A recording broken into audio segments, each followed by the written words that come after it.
kesehatan gigi dan mulut pada ibu hamil. Perhatikan dan pahami karena ini penting untuk menambah wawasan kita. Check it out. Mengapa kesehatan gigi dan mulut pada ibu hamil itu penting? Alasannya adalah, pertama, ibu hamil memerlukan asupan gizi yang memadai selama kehamilan. Apabila ibu hamil memiliki kondisi gigi dan mulut yang tidak sehat, seperti gigi berlubang, tentunya akan menimbulkan rasa sakit saat mengunyah makanan. Hal ini berpengaruh pada nafsu makan dan berakibat pada asupan gizi yang kurang untuk janin. Alasan kedua, mengapa kesehatan gigi dan mulut pada ibu hamil itu penting adalah pada awal masa kehamilan, ibu hamil akan mengalami perubahan hormon seperti hormon estrogen dan progesteron. Hal ini akan menimbulkan keadaan morning sickness atau keadaan mual dan muntah di pagi hari yang tentunya apabila tidak mengetahui cara mengatasinya akan berpengaruh pada kesehatan gigi dan mulut. Selain itu, dengan meningkatnya hormon tersebut akan mempengaruhi terjadinya radang pada gusi yang ditandai dengan pendarahan pada gusi saat menyikat gigi. Beberapa penelitian menyatakan bahwa ibu hamil memiliki infeksi gigi dan mulut selama kehamilan memiliki resiko melahirkan bayi dengan berat lahir rendah serta memiliki resiko lahir prematur. Oleh karena itu, ayo jangan kita abaikan kesehatan gigi mulut kita. Selain perubahan fisik, ibu hamil mengalami perubahan lainnya yang berpengaruh pada kesehatan rongga mulut, yaitu perubahan hormonal.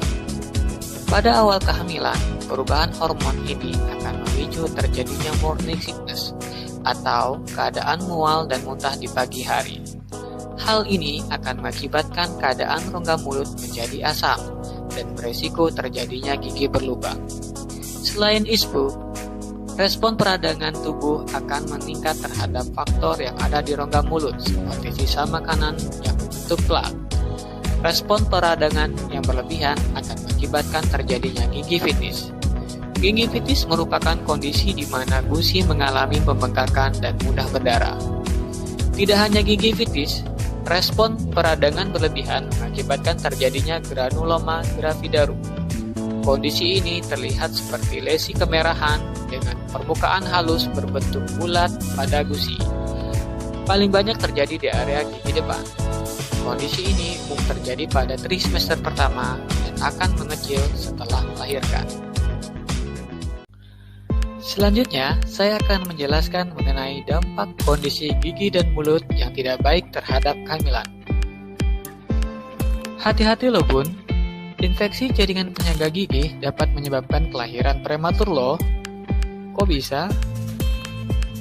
Ibu hamil sangat rentan mengalami gusi berdarah. Jika kebersihan rongga mulut tidak dijaga dengan baik, ibu hamil juga dapat terkena infeksi jaringan pada gusi dan penyangga gigi. Infeksi tersebut akan menjadi sebuah peradangan yang menyebabkan hormon prostaglandin meningkat. Apa sih hormon prostaglandin itu? Hormon prostaglandin adalah hormon yang bekerja mempertahankan serviks rahim, menebalkan struktur membran rahim, dan mengatur kontraksi dinding rahim. Hati-hati bu, hormon prostaglandin yang meningkat tentu berbahaya bagi bayi dan plasenta karena dapat menyebabkan bayi lahir prematur. Lalu, bagaimana cara menghindarinya, Bun? Berikut saya akan menjelaskan cara menjaga kesehatan gigi dan mulut selama kehamilan. Yang pertama adalah dengan menyikat gigi dan flossing minimal 2 kali sehari. Sikat gigi dan flossing dilakukan minimal 2 kali sehari, setelah sarapan di pagi hari dan sebelum tidur di malam hari. Tujuan dari sikat gigi adalah untuk menghilangkan plak pada gigi, sedangkan flossing dilakukan untuk membersihkan sisa makanan yang tersangkut di antara gigi.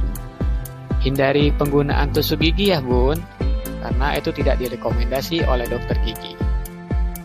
Dengan melakukan sikat gigi dan flossing, gigi bunda akan menjadi sehat dan terhindar dari dampak buruk akibat keadaan rongga mulut yang tidak baik.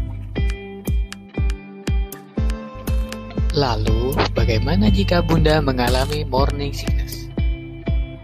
Jangan langsung menyikat gigi ya bun, karena Menyikat gigi sesaat setelah muntah akan mengakibatkan gigi mudah terkikis dan juga sensitif. Diharapkan setelah muntah, Bunda bisa berkumur-kumur terlebih dahulu dengan menggunakan larutan 1 sendok baking soda agar suasana rongga mulut yang asam menjadi netral kembali. Selain menyikat gigi dan flossing, Bunda juga harus memperhatikan diet makanan yang bergizi dan berimbang. Apa saja diet makanan yang mesti terpenuhi? Pertama, karbohidrat. Dapat berupa nasi dan makanan lain pengganti nasi seperti roti dan kentang.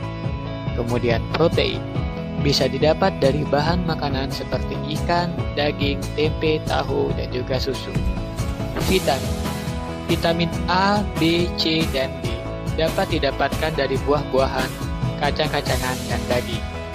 Fluor dan kalsium bisa ditemukan pada makanan laut seperti ikan, udang, kerang, dan kepiting.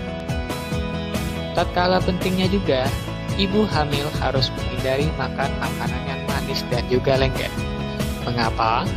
Karena makanan tersebut diubah oleh bakteri menjadi asam yang akan merusak lapisan gigi, dan makanan lengket dikhawatirkan akan mengendap lama di rongga mulut, sehingga kemungkinan terjadi kerusakan gigi dan mulut sangatlah signifikan.